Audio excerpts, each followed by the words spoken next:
Good morning बच्चों। हमने इसके पहले भाग में भी पढ़ा था क्या बताती है हमें किताबें और कब्रें। भाग 2 पढ़ने जा रहे हैं हम। जो ये किताबें और कब्रों के बारे में हम पढ़ रहे थे, इसमें हमने ऋग्वेद के बारे में पढ़ रहे थे कि ऋग्वेद में किस प्रकार से प्रार्थनाएं होती थी, उन प्रार्थनाओं को सुक्त कहा जाता था और प्रार्थनाएं किन भाषाओं में की जाती थी। ये सब बातें हमने पहले वीडियो में पढ़ ली है। अब हम भाग 2 में पढ़ने जा रहे हैं मवेशी, घोड़े और रथ। इसी का है ऋग्वेद का। मवेशी, घोड़े और रथ, इनके बारे में हम पढ़ेंगे। तो देखो बच्चों, ऋग्वेद में मवेशियों, ऋग्वेद में मवेशियों, बच्चों में खासकर लड़के, खासकर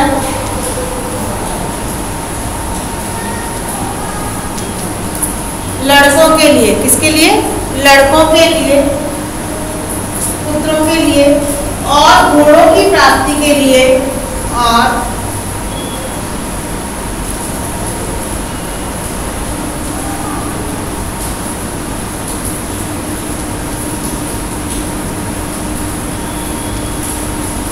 प्रार्थनाएं की जाती थी। प्रार्थनाएं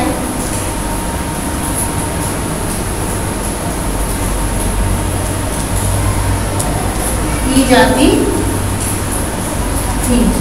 मतलब इन सब चीजों की प्राप्ति के लिए प्रार्थना की जाती थी, खासकर लड़कों यानी पुत्रों के लिए। जो पुत्र चाहते थे, खासकर पुत्रों के लिए, लड़कों की जगह हम पुत्र लिख देंगे। खासकर पुत्रों और घोड़ों की प्राप्ति के लिए क्या की जाती थी? प्रार्थनाएं की जाती थी कि हमें क्या हो जाए, इनकी प्राप्ति हो जाए। आगे देखो, घोड़ों को लड़ाई में रथ खींचने के काम में लाया जाता था। जो घोड़े होते थे उनको, घोड़ों को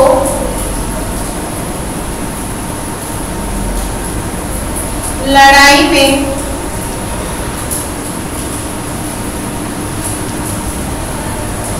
रथ खींचने के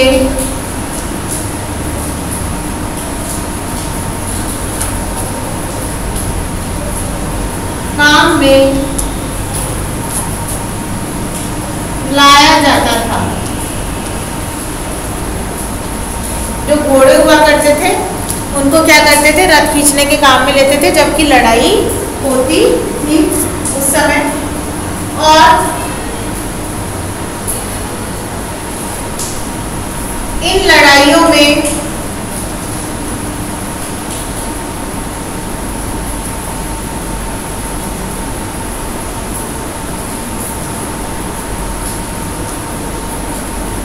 मवेशियों को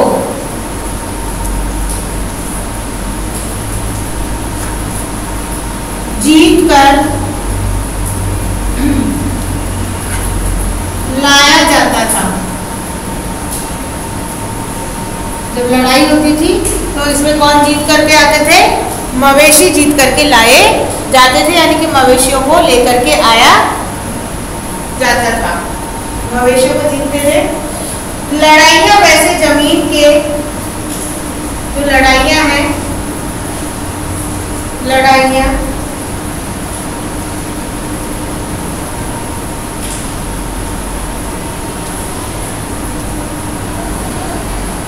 जमीन के लिए भी लड़ी जाती थी।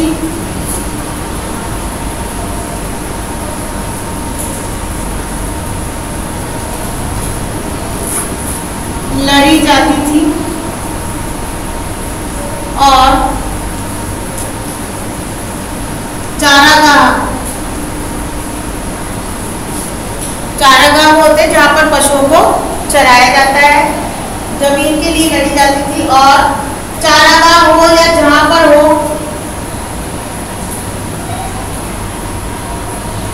चारागाह हो या जहां पर जो जैसी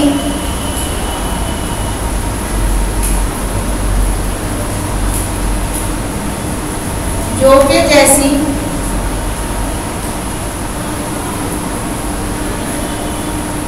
जल्दी तैयार हो जाने वाली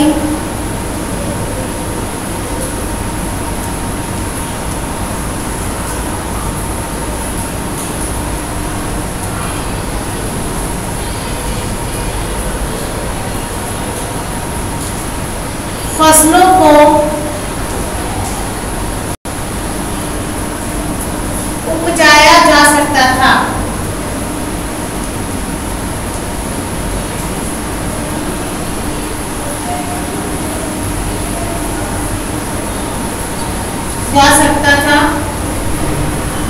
कुछ लड़ाइयाँ पानी के स्रोतों के लिए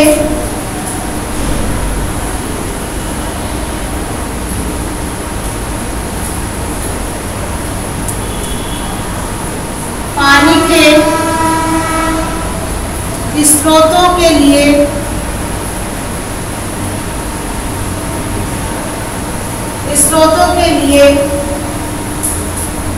और लोगों को बंदी बनाने के लिए और लोगों को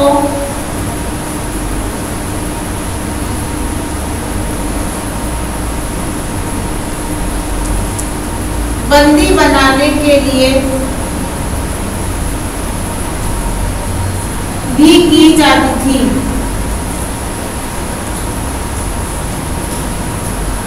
ठीक है ना बच्चों।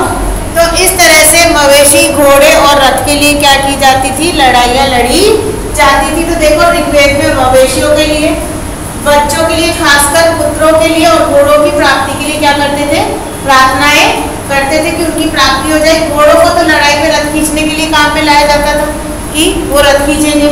मवेशियों को जीत करके लाया जाता था और जमीन के लिए भी लड़ाई लड़ी जाती थी ताकि वहां पर क्या कर सके, चारागाह उगा सके और जो जैसी जल्दी उगने वाली फसल को भी उगाया जाए। साथ ही साथ पानी के स्रोतों के लिए भी लड़ाइयाँ लड़ी जाती थी और लोगों को बंदी बनाने के लिए भी क्या करते थे, वो लोग लड़ाइयाँ लड़ते थे जिसमें कि घोड़ों को काम में लेते थे। समझ में आया बच्चों। तो इस तरह से क्या करते थे, ऋग्वेद काल में कहा जाता है कि वहाँ के जो लोग थे वो इस तरह से लड़ाइयाँ लड़ते थे और इनके लिए क्या करते थे, प्रार्थना करते थे इनकी प्राप्ति के लिए। ठीक है, यहाँ तक समझ गए आपको। अब आगे हम देखेंगे, इसी का ही है, जो युद्ध में धन जीता जाता था उसका कुछ भाग सरदार रख लेते थे। जो कबीले के सरदार हुआ करते थे वो क्या करते थे, जो युद्ध में धन प्राप्त होता था उसका कुछ भाग अपने पास में रख लेते थे।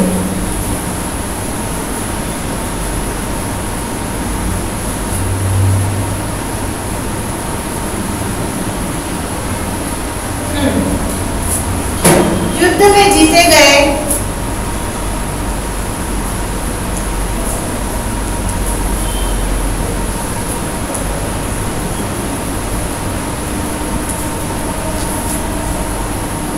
धन का कुछ भाग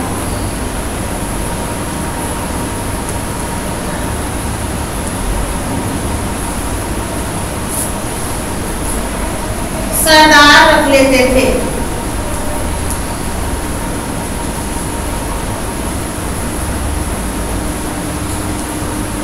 सरदार रख लेते थे जो युद्ध में जीत करके धन लाया जाता था उसका, चाहे वो पशुधन हो या धन हो, तथा कुछ हिस्सा पुरोहितों को दिया जाता था। कुछ हिस्सा पुरोहित होते थे ना, पुजारी,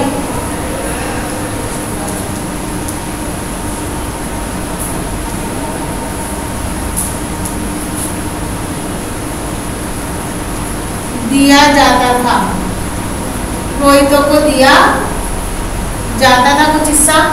कुछ हिस्सा कौन ले लेते थे, पुरोहित ले लेते थे, उनको दे दिया जाता था और शेष धन आम लोगों में बांट दिया जाता था। शेष धन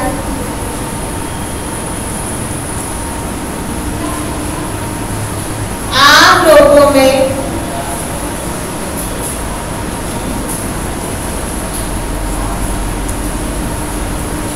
बांट दिया जाता था। जो धन बच जाता था वो आम लोगों को दे दिया जाता था, बांट दिया जाता था आम लोगों को। और कुछ धन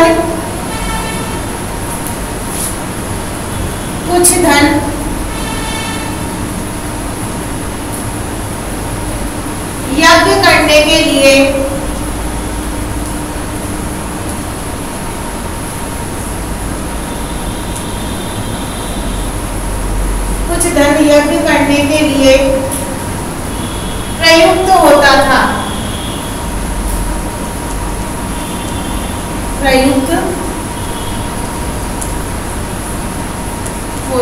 मतलब जो कुछ धन होता था उससे ये क्या किया जाता था, यज्ञ किया जाता था।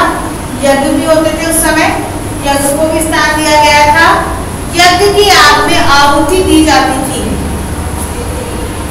यज्ञ की आग में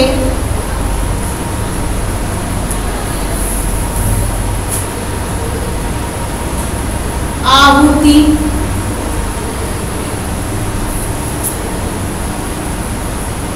दी जाती थी।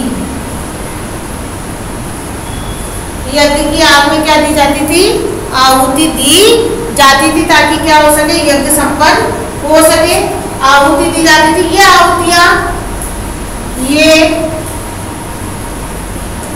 आहुतियां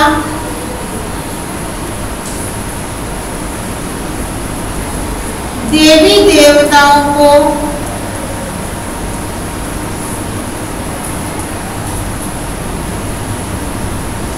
दी जाती थी।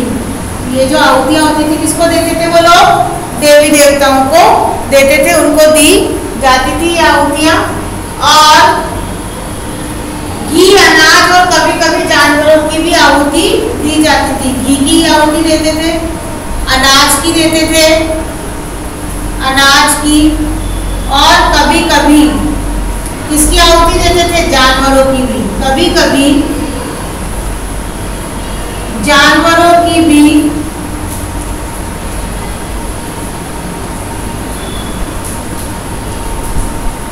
आहुति दी जाती थी।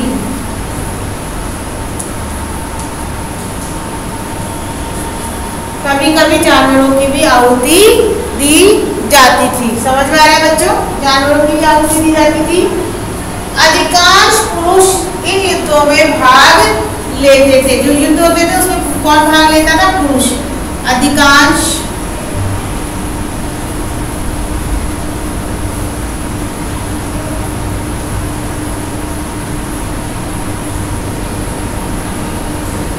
युद्धों में भी भाग लेते थे। जो पुरुष होते थे वो क्या करते थे, युद्धों में भी भाग लेते थे। ठीक है, यहाँ तक समझ में आया बच्चों। क्या होता था कि जो मवेशी घोड़े रहते हैं वो युद्ध में जीते गए, मतलब जो राजा होते थे, जो सरदार होते थे, वो युद्ध में जीते गया जो धन है उसका कुछ हिस्सा अपने पास रखते थे। कुछ पुरोहितों को दे देते थे, यानी कि किसको, ब्राह्मण को, दान के रूप में। ठीक है, और जो बचता था वो किसको बांट दिया जाता था, आम जनता में। कुछ धन किसके लिए रखा जाता था, कुछ धन आपके लिए, मतलब यज्ञ करने के लिए, यज्ञ में आहुति देने के लिए। यज्ञ की आग में क्या दी जाती थी, आहुति दी जाती थी। और जो आहुति होती है किसके लिए दी जाती थी, देवी देवताओं के लिए दी जाती थी। आहुतियां जो दी जाती थी घी से, अनाज से, और कभी कभी तो पशुओं से भी आहुतियां दी जाती थी, मतलब जानवरों की भी इसमें बलि दी जाती थी। तो पुरुष जो हुआ करते थे वो किसमें भाग लेते थे, युद्धों में भाग लेते थे। तो ऋग्वैदिक काल में ये सब चीजें होती थी। आगे देखेंगे इसी में, अभी थोड़ा कंटिन्यू करते हुए इसमें कंटिन्यू करेंगे हम। क्या कंटिन्यू करते हुए आगे देखेंगे।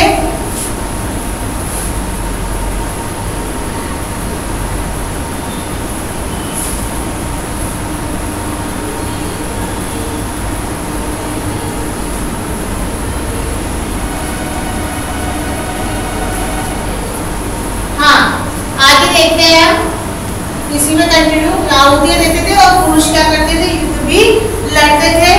कोई स्थायी सेना नहीं होती थी, कोई भी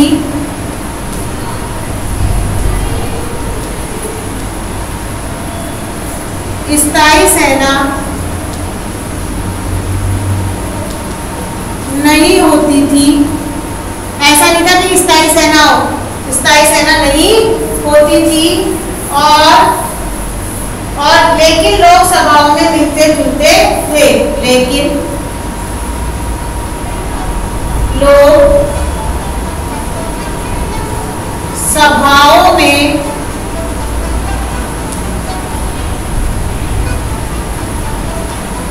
मिलते जुलते थे। जो लोग होते थे वो सभाओं में क्या करते थे, मिलते जुलते थे। सभाएं होती थी और उसमें लोग क्या किया करते थे, मिलते जुलते थे। लोगों को मिलना जुलना पसंद था, लेकिन कब मिलते थे, वो जो सभाएं होती थी उसके अंदर मिलना जुलना पसंद था उसमें। और युद्ध में शांति के विषय में सलाह मशवरा भी करते थे। युद्ध और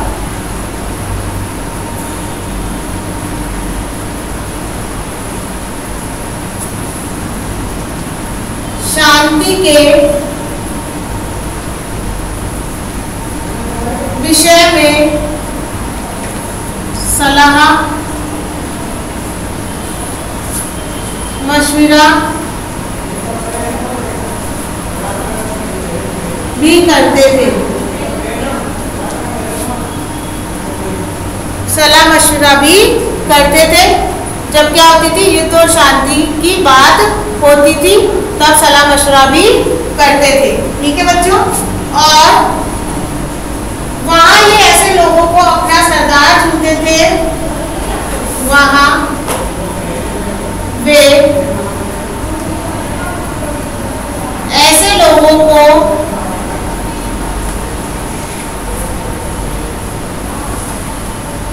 अपना सरदार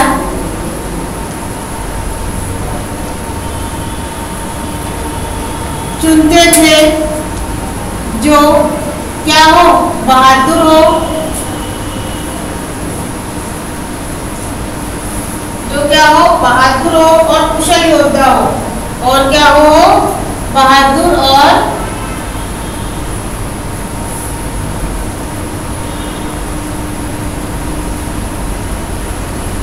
कुशल योद्धा, कुशल योद्धा हो। इस तरह के व्यक्ति को क्या करते थे, वो अपना सरदार चुनते थे। एक तो क्या होना चाहिए, बहादुर होना चाहिए, और दूसरा क्या होना चाहिए, कुशल योद्धा होना चाहिए। तो मवेशी, घोड़े और रथ में हमने ये सब चीजें पढ़ी।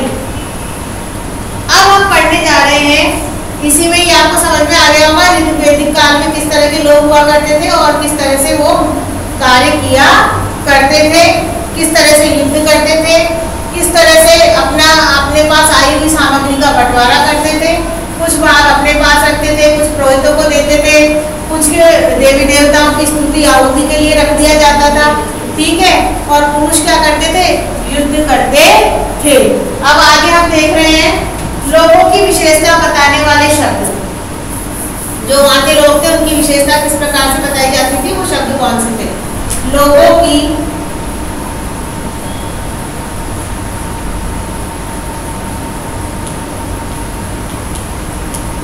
विशेषता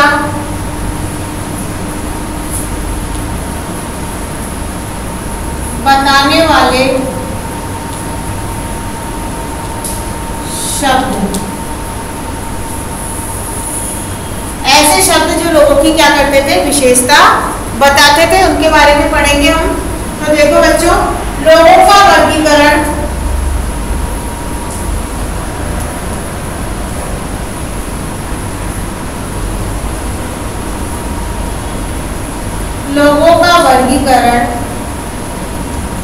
किस किस के आधार पर किया गया था, काम, भाषा, परिवार, काम, भाषा, परिवार, समुदाय। ठीक है, समुदाय, निवास स्थान,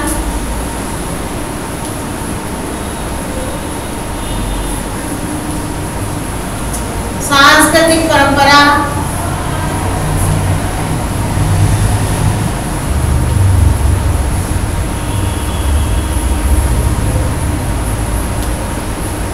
जो लोगों का वर्गीकरण था, सांस्कृतिक परंपरा के आधार पर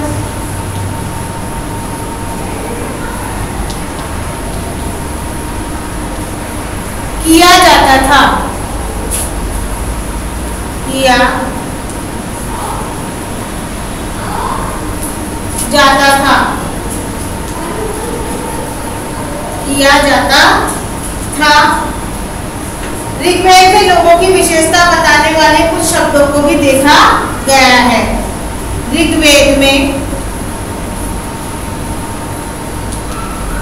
लोगों की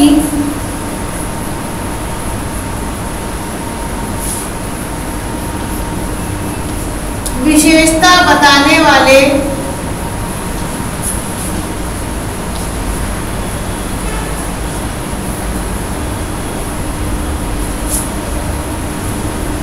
कुछ शब्दों को भी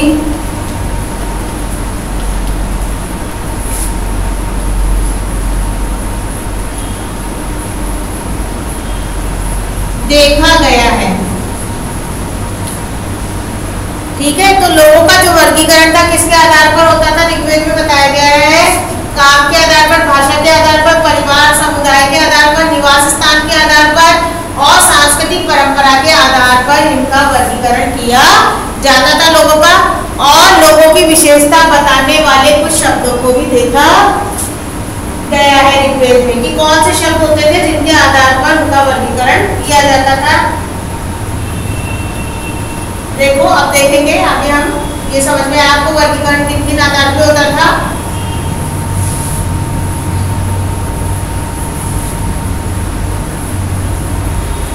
अब वो कौन से शब्द थे जिनके आधार पर इनका वर्गीकरण किया जाता था लोगों का, उसके बारे में हम देख रहे हैं। ऐसे दो समूह जिनका वर्गीकरण,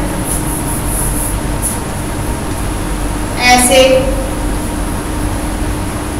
दो समूह हैं जिनका वर्गीकरण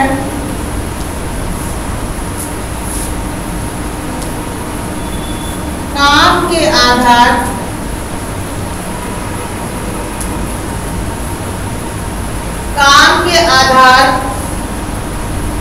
पर किया गया है।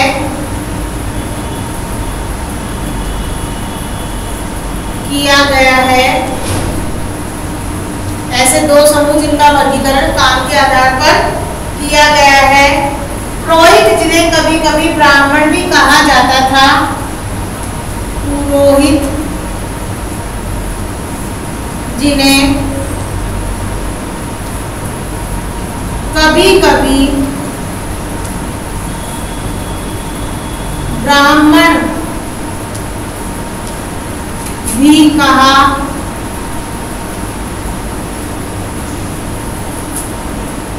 जाता था, वे तरह तरह के यज्ञ और अनुष्ठान करते थे। वे तरह तरह के यज्ञ तथा अनुष्ठान भी करते थे। यज्ञ और अनुष्ठान भी करते थे। और दूसरे लोग थे राजा, और दूसरे लोग राजा थे काम के आधार पर। देखो काम के आधार पर दो समूह थे। एक तो कौन सा? पुरोहित वर्ग था, जिन्हें कभी कभी ब्राह्मण भी कहा जाता था। ये लोग क्या करते थे? देवी देवताओं के लिए यज्ञ करते थे, अनुष्ठान करते थे। और जो दूसरे लोग थे, जो दूसरा समूह था, वो क्या कहलाते थे? राजा कहलाते थे। तो इस तरह से काम के आधार पर दो भाग थे। और ये राजा देखो बच्चों वैसे नहीं थे जैसा कि हम मनुस्मृति बनाते हैं कि राजा ऐसे होंगे, इस तरह के कपड़े पहनते होंगे। ठीक है, इस तरह की मनुस्मृति वाले राजा नहीं थे जैसा कि हम पढ़ते हो ना आप लोग राजाओं के बारे में, उस तरह के राजा नहीं थे। ठीक है, आप देखो कैसे राजा थे।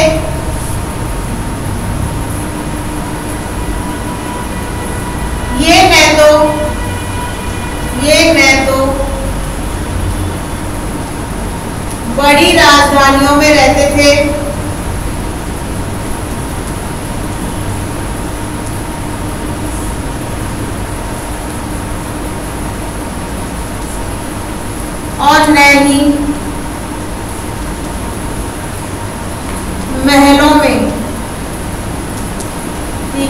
ना तो बड़ी राजधानियों में रहते थे, ना ही महलों में रहते थे,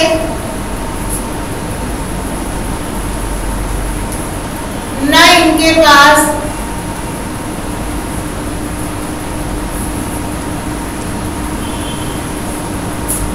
सेना होती थी,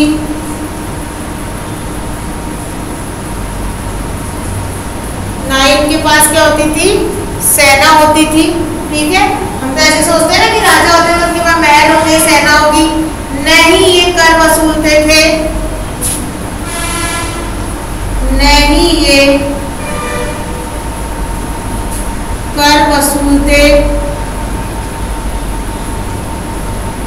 थे। ठीक है, नहीं वो क्या करते थे, कर वसूलते थे। और प्राय राजा की मृत्यु के बाद, प्राय राजा की मृत्यु के बाद उसका पुत्र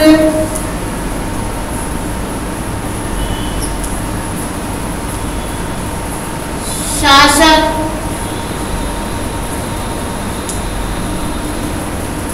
नहीं बन जाता था।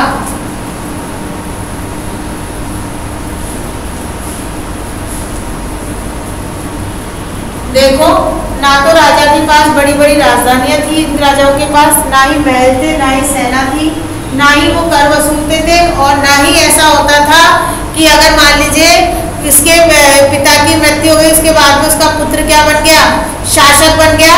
ऐसा भी नहीं होता था, बल्कि क्या होता था कि अपने आप कोई भी शासक नहीं बन पाता था, शासक नहीं बनते थे।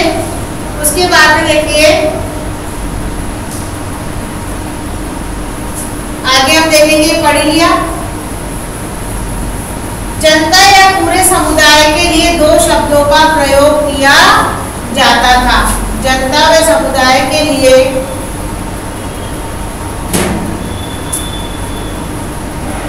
जनता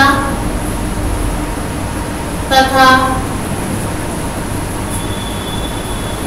समुदाय के लिए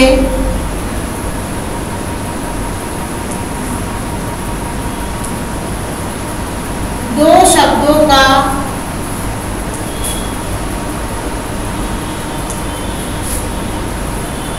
प्रयोग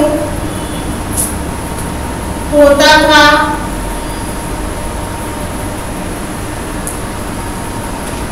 प्रयोग होता था। एक था जन, एक था जन, जन बोला जाता था। एक था जन, जिसका प्रयोग हिंदी व अन्य भाषाओं में, जिसका प्रयोग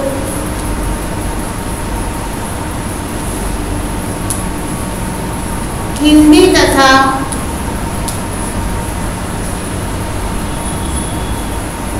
अन्य भाषाओं में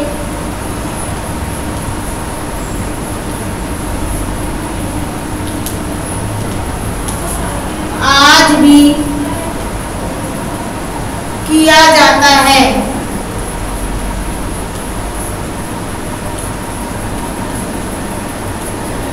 आज भी किया जाता है। और दूसरा था विश्व,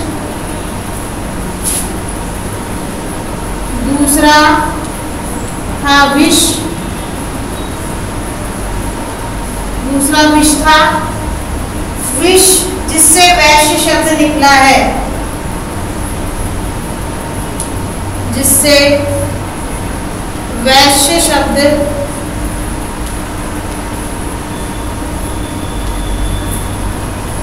निकला है। विश्व क्या बन गया, वैश्य शब्द की उत्पत्ति हो गई, वैश्य शब्द निकला है। इस विषय पर ऋग्वेद में विश्व और जनों के नाम मिलते हैं। ऋग्वेद में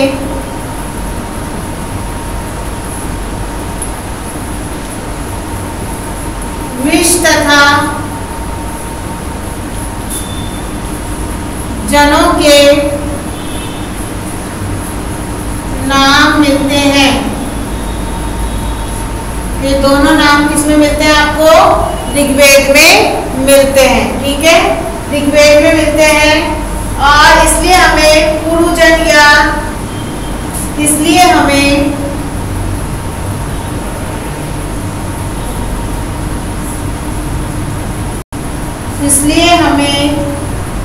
पुरुजन या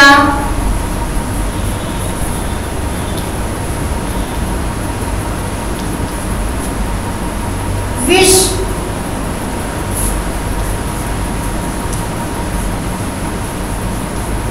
भारतजन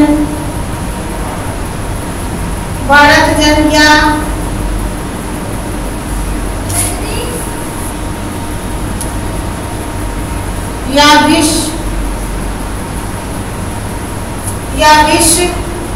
यदुजन या विष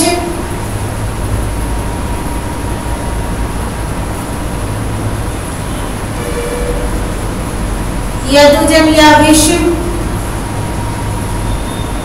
जैसे कई उल्लेख मिलते हैं, जैसे कई उल्लेख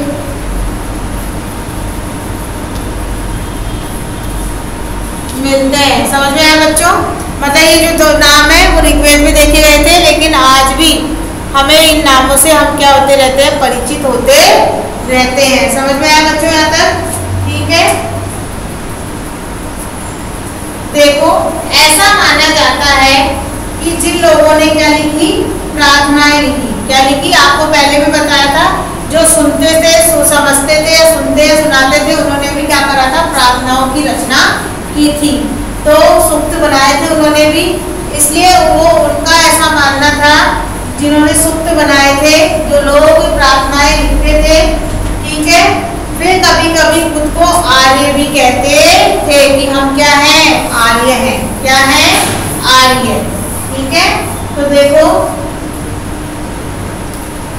जिन लोगों ने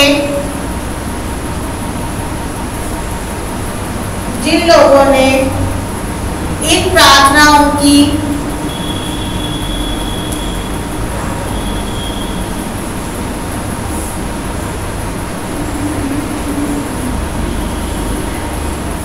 रचना की थी, वे कभी कभी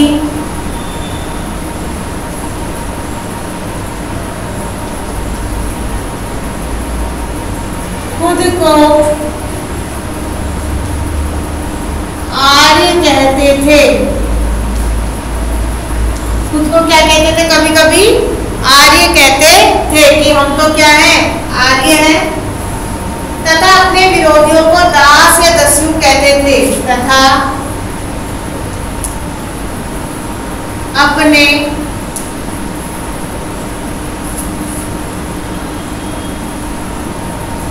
विरोधियों को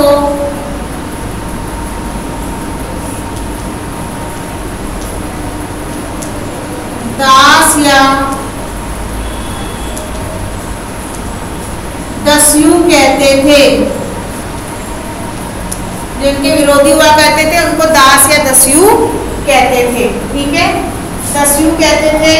दस्यु वे लोग थे जो यज्ञ नहीं करते थे। दस्यु वे लोग थे जो युद्ध नहीं करते थे। दस्यु वे लोग थे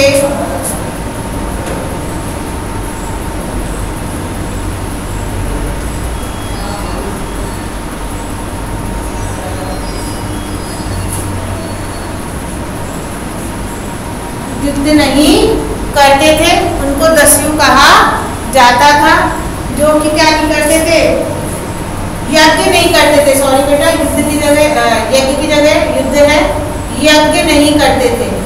दस्यु वे लोग होते थे वो क्या नहीं करते थे, यज्ञ नहीं करते थे। ठीक है, यज्ञ नहीं करते थे और शायद दूसरी भाषाएं बोलते थे। शायद दूसरी भाषाएं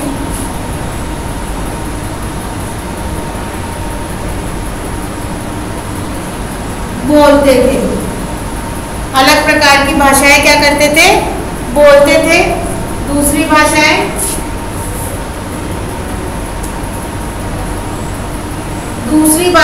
बोलते थे। बाद के समय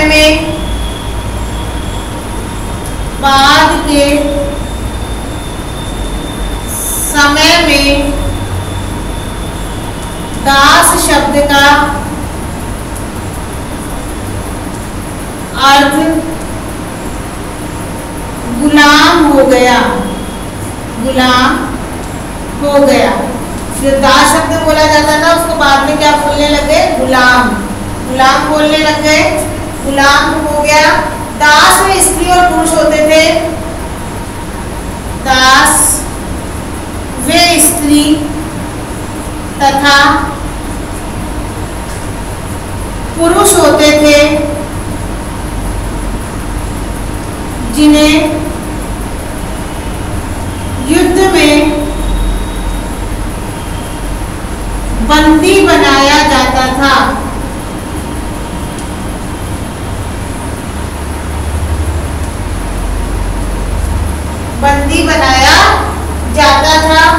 उन्हें उनके मालिक की जायदाद माना जाता था। उन्हें उनके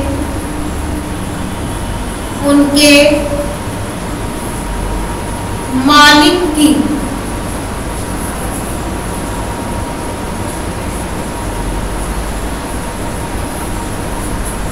जायदाद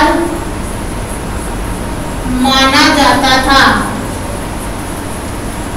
उन्हें उनके मालिक की जायदाद माना जाता था। जिनको भी गुलाम बना लिया जाता था, युद्ध में बंदी बना लिया जाता था। जो भी काम मालिक चाहते थे वो सब उनको करना पड़ता था। भाई जो भी काम उनसे मालिक करवाएंगे वो सब उनको करना पड़ता था, चाहे वो कार्य उनको कुछ भी दिया जाए।